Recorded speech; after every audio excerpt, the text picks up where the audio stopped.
The fighting game genre of today bears little resemblance to its birth during the 1980s and its rise during the 1990s. Over the decades, the genre, along with the community surrounding it, have undergone significant transformations, some for the better, others for the worse. While the fighting game community fosters competition and passion, it has also been plagued by elitism, toxicity, and gatekeeping, with so-called hardcore fans expressing hostility toward newcomers. Even more troubling, sexism, bigotry, and harassment have become disturbingly commonplace within the scene. Meanwhile, online culture war opportunists frequently attempt to co-opt discourse with accusations of wokeness as they try to transform the community into the latest battleground for their political agendas. The influence of the AAA gaming industry has further impacted the genre in a negative manner, placing an increased focus on monetization. Features that were once earned through gameplay, such as characters, costumes, and other unlockables, are now locked behind paywalls, such as downloadable content packs, pre-order bonuses, and microtransactions. Despite these challenges, the genre continues to grow and thrive. In fact, one could say it's bigger than ever. The fighting game community has helped to cultivate a diverse and global fan base, welcoming players of various backgrounds, nationalities, cultures, and skill levels. Fighting games themselves are also experiencing a surge in mainstream popularity, partially driven by advancements in console technology that have pushed the genre beyond what was once thought possible. On the flip side of that, the indie scene remains an equally driving force of innovation, challenging established conventions and redefining what a fighting game can be.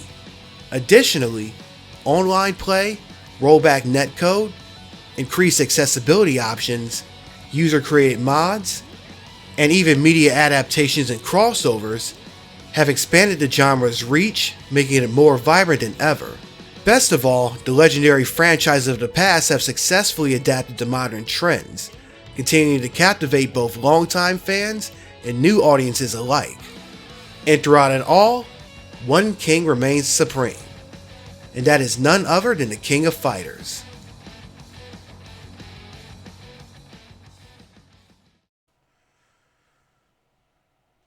The last few videos in the King of Fighters Retrospective went through the saga of Ash Crimson.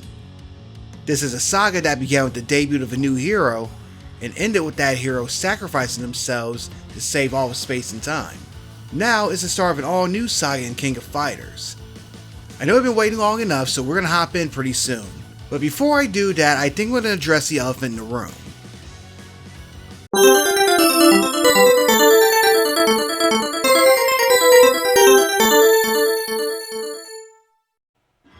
As you know, King of Fighters XIV will mark the first time that the franchise, at least the mainstream portion of it, would go into 3D.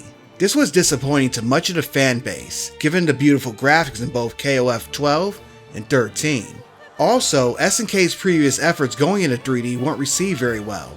If you remember, during the late 90s, SNK released games such as Fatal Fury Wild Ambition and Samurai Showdown 64 on the short-lived Hyper Geo 64 arcade platform. None of these games were received very well.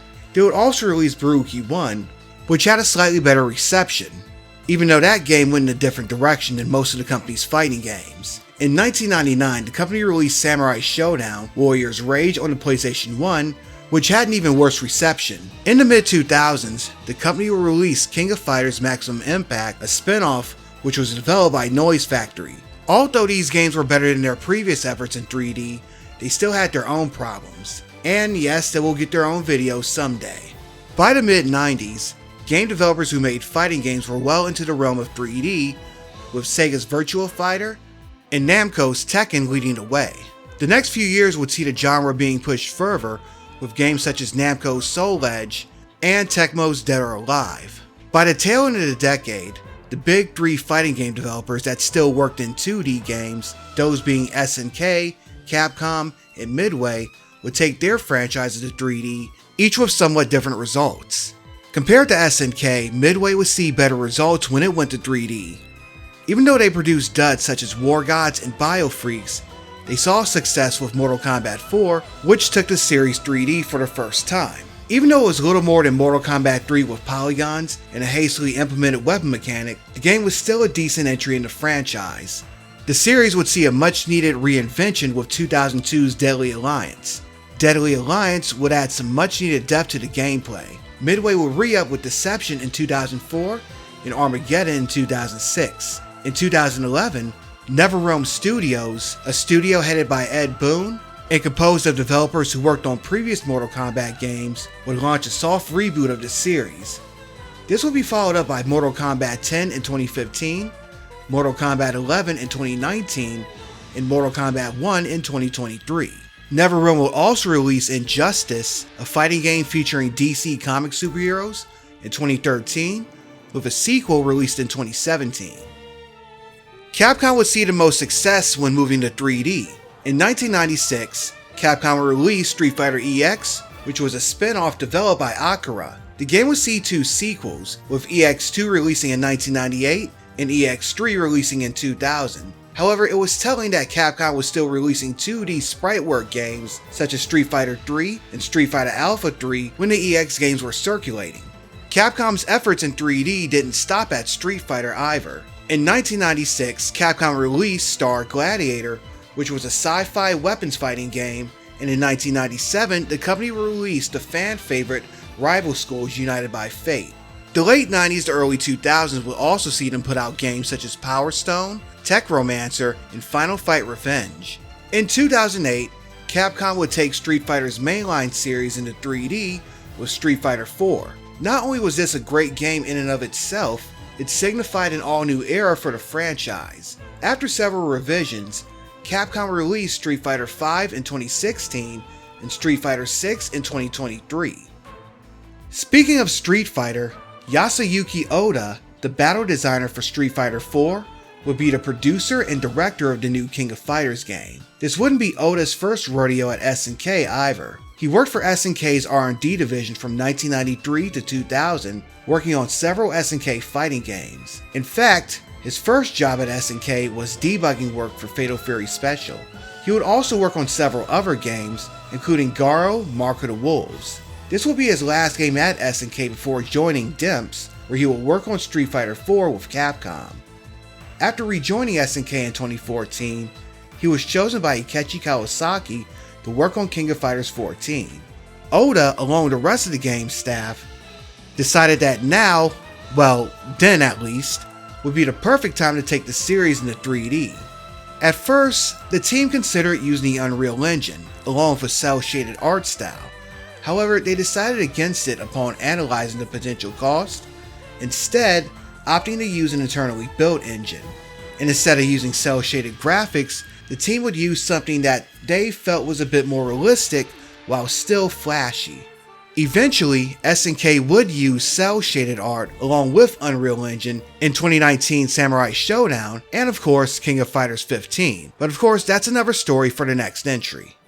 Oda's rationale for taking the series 3D was that they wanted to adapt the series for higher-end machines.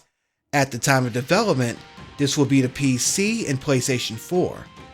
Also, SNK had took a break from developing games for game consoles, and thus, Oda wanted SNK to have an opportunity to gain both valuable 3D experience and console development experience. Now, there are certainly some advantages to using 3D polygons over 2D pixel art. For one, 3D art is easier to animate, and depending on your project, it can be less time consuming to develop assets for it.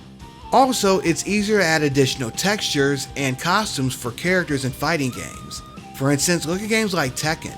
Now, I'm not saying that 3D is inherently better than 2D.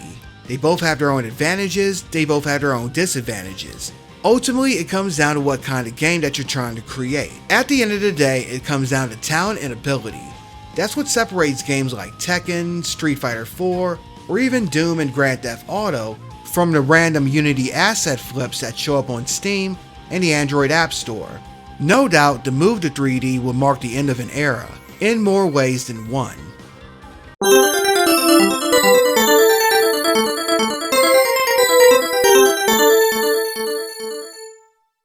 Since 2003, SNK had been going under the name SNK Play More. Following the company's bankruptcy in 2001, Akechi Kawasaki formed a new company called Playmore. In 2003, the company would reacquire most of its assets and change their name to the SNK Playmore Corporation.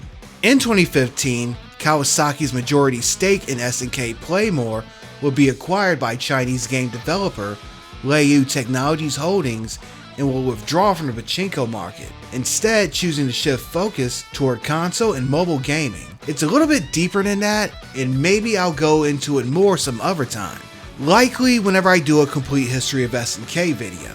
But for now, the gist of it was that Leiyu wanted to take a Marvel Entertainment approach to mass media, with not just games, but movies, television, comics, and other media. For the time being, characters from SNK franchises will be included as guest characters in mobile games such as Tencent's Wang Zhe Rong Yao or Honor of Kings.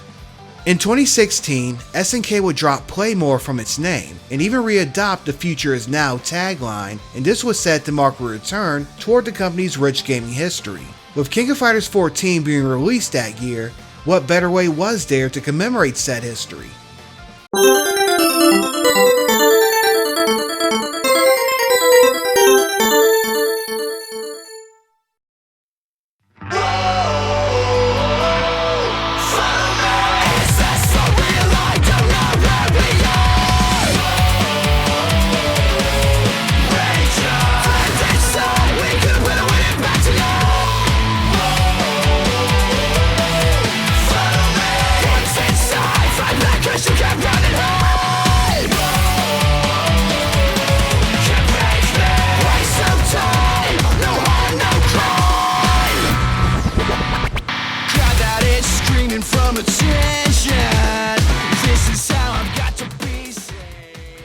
The story of King of Fighters XIV will mark the start of a brand new saga.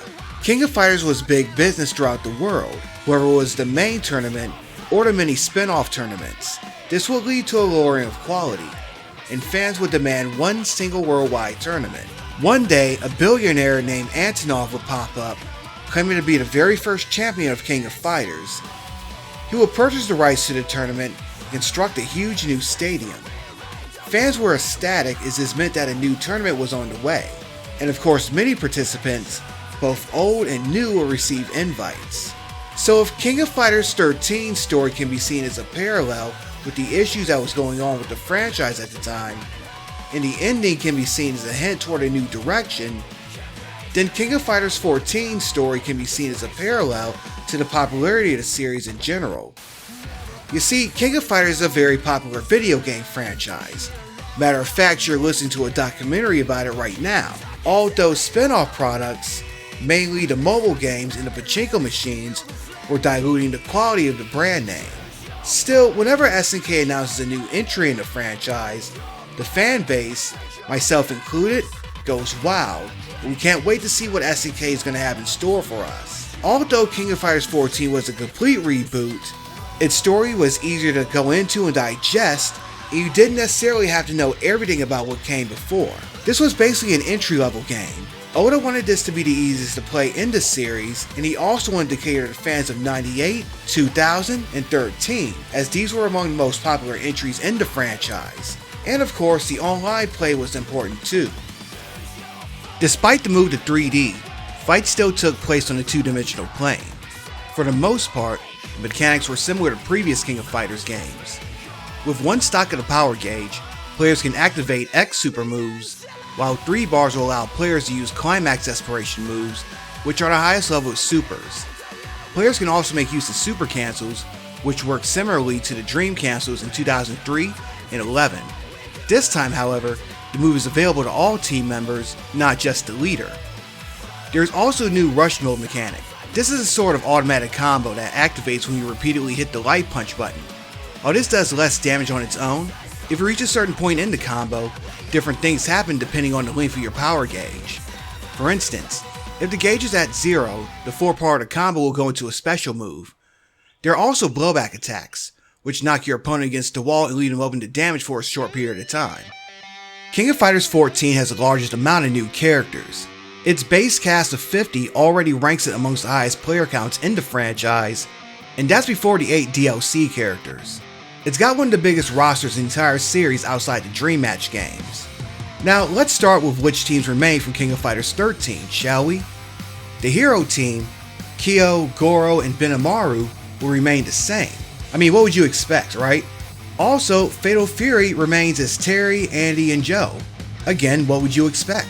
K-Dash, Maxima, and Kulo will return to form Team K-Dash, while Vice and Mature remain in the world of living once again to join up with Irie, who's got new drip. Speaking of King of Fighters 96, the Akari Warriors retained their 1996 lineup of Clark, Ralph, and Leona. Finally, Team Psycho Soldier is made up of Anthena, Sai Kensu, and Chen. With that, let's check which teams have some slight lineup modifications.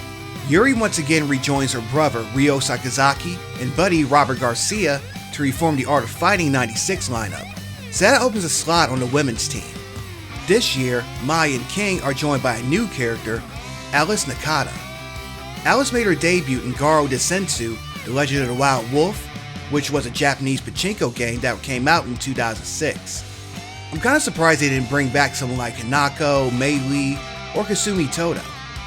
Chang and Choi are once again on the team, with the latter having sat out at King of Fighters XI and XIII, and the former having missed all of the Ash Saga. However, instead of Kim Kaplan, the two will be joined by an all-new character, Xanadu.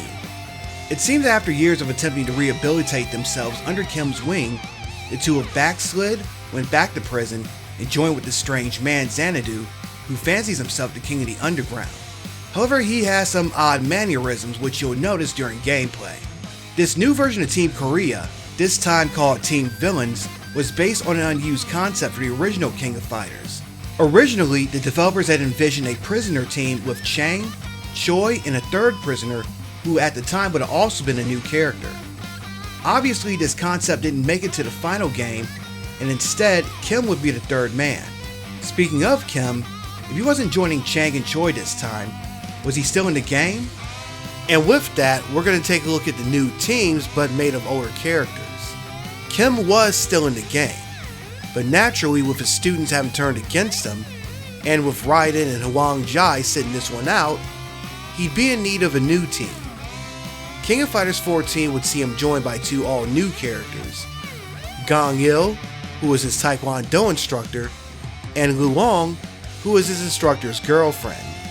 The crime boss Geese Howard will return to the series canon for the first time since King of Fighters 96, which was 20 whole years ago. He will be joined by his henchman, Billy Kane, along with Hein, his butler, and an all-new character, and together the three of them would form Team Southtown. Billy Kane was last seen as a mid-boss in King of Fighters 13, although this will be the first time that he and Geese Howard were on the same team. Speaking of surprising returns, Angel, who'd been MIA in series canon since 2001, will make her return. It was speculated that since she was created by Evoga and Eolith, SNK couldn't use her in any additional games. Obviously, this was not the case, although strangely she wouldn't rejoin any of her Nest partners. Instead, she would team up with Secret Agent Ramon, who was last seen in King of Fighters XI. The two would form an all-new Team Mexico, alongside with a mysterious new character known as the King of Dinosaurs. Wait a second. There's something familiar about this guy. Nah, couldn't be. Yep, I can safely confirm that King of Dinosaurs is an all-new character. Why would he be anything else? Finally, we're going to look at the all-new teams that have all-new characters. First, there's the Invitation Team. These three mysterious fighters were invited by Antonov. First, you have Sylvie Paula Paula, a bizarre childlike fighter who's said to be a rejected experiment from Ness. Next up is Kukuri, a mysterious hooded character who can transform into and control sand. Finally, there's Mion, a mysterious dancer who wears a Chinese mask. Next up is the Another World team, which is a team made up of three heroines from different worlds, as the name implies. First up, you have Nakaruru from Samurai Showdown. She was intended to be in the series as far back as King of Fighters 95, which was even set to have a Samurai Showdown team, with her teaming up with Haomaru and Galford. She would even be included in the Game Boy port of '95, which would be the closest we ever get to her being in the series. Of course, she was also included as a Maniac Striker in King of Fighters 2000. Now she finally makes it to a mainline King of Fighters game. She will be joined by Mui Mui and Loveheart, who originally debuted in two SNK Patch-a-Slot games, Dragon Gal and Loveheart respectively. The three would enter the tournament to discover the source of a terrible malice in space-time. Next we have Team South America, which, as the name implies, consists of fighters from South America. The team consists of the boxer Nelson and the ninja Bandeiras Hattori, both of whom hail from Brazil. The two are joined by the dancer Zarina, who's from Colombia. It should be noted that in the final game, the spelling of Bandeiras' name had to be changed to Bandeiras when it was originally spelled Banderas, which caused some controversy. You see, the latter spelling of the name is in Spanish, but the former spelling is in Portuguese, which is the language spoken in Brazil. Still, these three characters have some cool designs, and here's hoping we see them again. Finally, there's the new Team China, made up of Tung Fu Rue and his students, Shune and the narcoleptic Maida-kun. The three enter the tournament so that they can master their powers. Yes, I know Tung was last seen in King of Fighters XI, but his appearance in that game was as a home console exclusive character, so that wasn't canon. King of Fighters XIV marks his first appearance in the game's official story. Shune was created by SNK's younger designers, as he's meant to be the new hero of King of Fighters, at least for this saga. Rocking a pair of headphones, Shune makes use of his illusionary powers during fights. Maida-kun, a younger character, is a heavy sleeper, and he even incorporates this into his moveset. His fighting style is even called the 8-Extremity Sleepy Fist. Those are the teams. Let's talk about the DLC characters. There were 2 seasons with 4 characters each. Season 1 featured Whip and Vanessa, who were last seen in King of Fighters XI, Yamazaki, who was last seen in King of Fighters 2003, and Rock Howard, who made his long-awaited mainline King of Fighters debut. Well, kinda. I'll explain in a second. Season 2 would see the return of Oswald and Blue Mary, both of whom were last seen in King of Fighters XI. The season would also bring back Hydern, who was last seen in King of Fighters 2001, and will mark the debut of a new character named Naj, and I know I mispronounced that name, who is an all-new Saudi Arabian character. Naj is a vigilante character who was created by Saudi Arabian artist Mashel Al-Barak, aka Machi. Machi designed the character as part of a contest in the Middle East in which fans would create an all-new character for King of Fighters XIV. This wouldn't be the last time that SNK would have business in Saudi Arabia, but I think I'll save that for the next entry.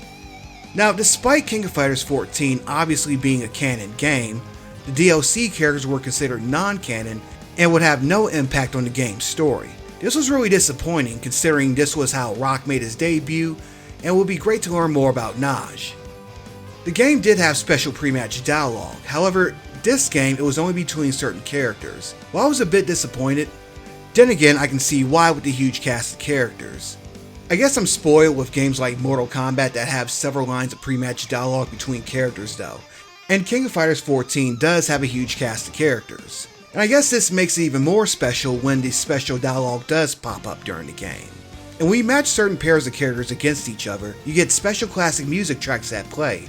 You can probably guess which pairs you should match up. I won't spoil any surprises for you, but if you're a longtime SNK fan, you'll probably figure it out pretty easily. Now let's talk about the bosses. So at this point, it's pretty much a given that no one is going to measure up to Rugal. However, Antonov, the game's mid-boss, is pretty memorable. There isn't really anything sinister about him.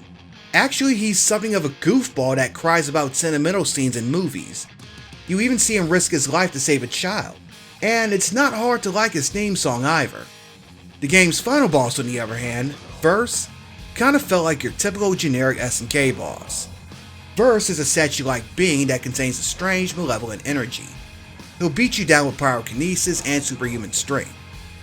It kinda felt like SNK dumped him in there just to have a final boss. I know I said this about another King of Fighters boss, but it kinda feels more like something that you'd encounter in a Capcom game rather than King of Fighters. If nothing else, he serves his purpose. And you can tell that there's something greater in store, but we'll get to that in a minute. King of Fighters XIV was the first game in this series that didn't come to the arcades first. Instead, it would first come to the PlayStation 4 in August of 2016. Atlus, a subsidiary of Sega, will publish the US version, SNK would distribute the game in Asia, while Deep Silver handled the European release. The game will hit Steam along with Japanese arcades the following year, and it will come to GOG.com in 2020. The GOG.com version doesn't have DRM, which is digital rights management. There would also be 2 downloadable content packs. The first DLC pack contained the 4 Season 1 characters mentioned above. It would also contain 3D recreations of Terry Bogart's classic Fatal Fury Special stage, along the Monaco racetrack from King of Fighters 97. On Steam and GOG, it would also come with a digital art book and soundtrack, along with additional costumes for 8 of the game's characters. These costumes are sold separately on PlayStation 4. The second DLC pack contained the 4 Season 2 characters, along with a new Riyadh, Saudi Arabia stage for the new character Naj. On Steam and PC, the base game is $60, while the DLC packs are $20 each. You can purchase the Ultimate Edition, which contains all the content, for $90. That's a bit pricey given the game's age, so if you want to get it on PC, then you might want to wait for it to go on sale. The PlayStation 4 version, on the other hand, is only $30 for the base game. While the 2 DLC packs still cost $20, the Ultimate Edition, which contains all the additional content, only costs $40. So if you want to play the game and you own a PlayStation, that's definitely the way to go. So what did fans and critics think about the game? Currently, the game holds a Metacritic score of 79 with a user score of 8.3, both of which are considered generally favorable. Usually I don't take too much stock in review aggregators, but the reviews and the fan opinions seem to be pretty consistent. There was a lot of criticism aimed at the graphics, with many reviewers stating that they kind of felt dated and weren't as good as they could have been. However, fans and critics also praised the game's accessible fighting system and huge cast. Personally, I felt that King of Fighters XIV did a really good job. The 3D graphics aren't perfect, but SNK did a great job of bringing the classic franchise to 3D. Gameplay, characters, and all. The gameplay and storyline made for a great jumping on point for new players, and a huge cast didn't hurt matters either. This game felt a lot like King of Fighters XI. It seemed like SNK just threw a bunch of ideas to the wall to see what would stick, and I loved it for it. As for the new characters, I really like a lot of their designs, and I kinda hope we see a lot of these guys again. Verse's defeat will leave the King of Fighters Stadium in ruins, but something more interesting was going down. It seems that trapped within Verse were some familiar lost souls. Furthermore, some familiar faces were paying attention to the game's events. Though we didn't realize it, things were moving in place for the next entry. I'm not going to get too deep, but for now, let's just say, in the next game, we're going to bump into some old friends. Anyway, that was King of Fighters XIV. I hope you enjoyed watching this video as much as I did making it. If you did, please like, subscribe, and share. If you want to add your own thoughts, feel free to add a comment below. If you're new to this channel, I like to cover indie games, retro games, fighting games, and game-related tech. I'll have anything on this channel from lists, to reviews, to trailer reactions, even documentaries like the one you're watching now. If that sounds good to you and you want to join the Mafia, hit that big red subscribe button and I'll make you a made man. If you want to do me one better, hit that bell icon and that way you'll be the first to know when I drop a new project. Speaking of new projects, as you know, there's only one game left in the franchise, King of Fighters XV. There's another big change for the series that occurs behind the scenes, and like I said before, some familiar faces will be returning. I'm already working on the script and hope to have it up real soon. Who knows what I'll be doing after that, but I got a few ideas. For now, if you like this video, I got tons more where that came from. Here's one of them now. Until next time, I'm Audi 51000G, kinfolk.